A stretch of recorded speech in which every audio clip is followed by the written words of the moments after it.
Let's talk breaking the paycheck to paycheck cycle and paying off debt. My name is Gaby Rincon. I'm a money coach and financial strategist. And this is exactly what I do when I'm working with clients one-on-one because most of them have debt and are living paycheck to paycheck. First, we have to understand that we've got two options essentially. We can either increase our income or decrease our expenses. Most of us end up doing a combination of both, but anyway. So number one, you're going to actually brainstorm what that looks like for you. Make a literal list of everything that you can think of in terms of increasing your income. Are you able to work overtime, take on a side job, freelance, maybe work a couple hours as a virtual assistant?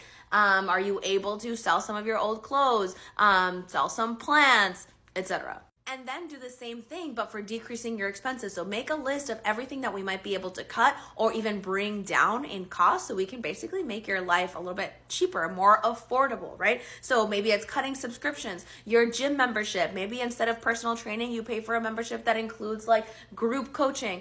Maybe it's a cheaper gym in general. Are you able to move in with a roommate? Are you able to change car insurance?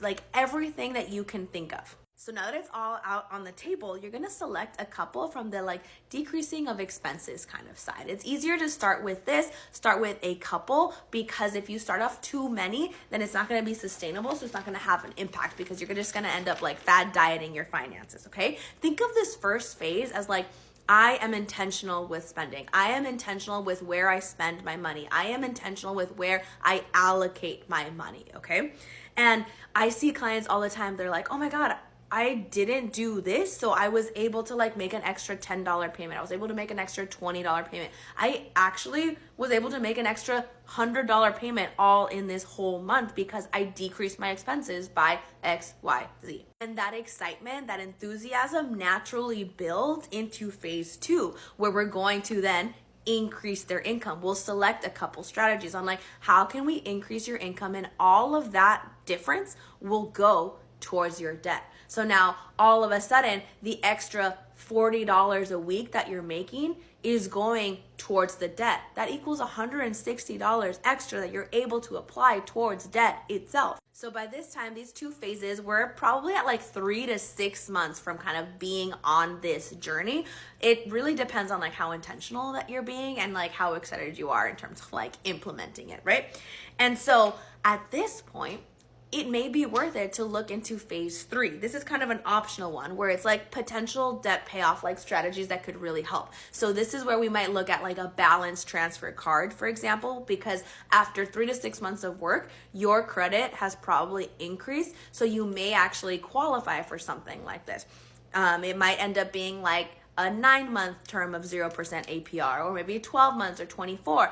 We make sure then to transfer what you can actually pay off within that certain amount of time.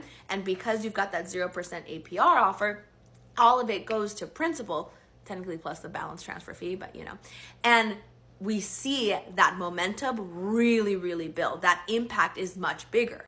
And then have the patience and just do it over and over again. And eventually you'll get to the month where it's, yay, it's now paid in full. And that is where you then start to transfer what the previous debt payment was into maybe increasing your emergency fund. So you're providing yourself more security, more stability. Or you'll be able to start contributing to a Roth IRA, and now you're investing, so you're actually providing yourself that scalability, that wealth accumulation. Breaking the paycheck to paycheck cycle and paying off debt is absolutely possible. I've done it, my clients have done it or are doing it, and it's amazing, but it also requires time and effort and patience, but still, it is so worthwhile, so worth the effort, because you feel so much more confident and empowered and way less stressed and anxious when it comes to not only money, but life in general. For a deep dive and a guide on creating the strategy that will work for you on how to pay off this debt, check out my debt payoff assessment strategy. It literally walks you through all of this step by step.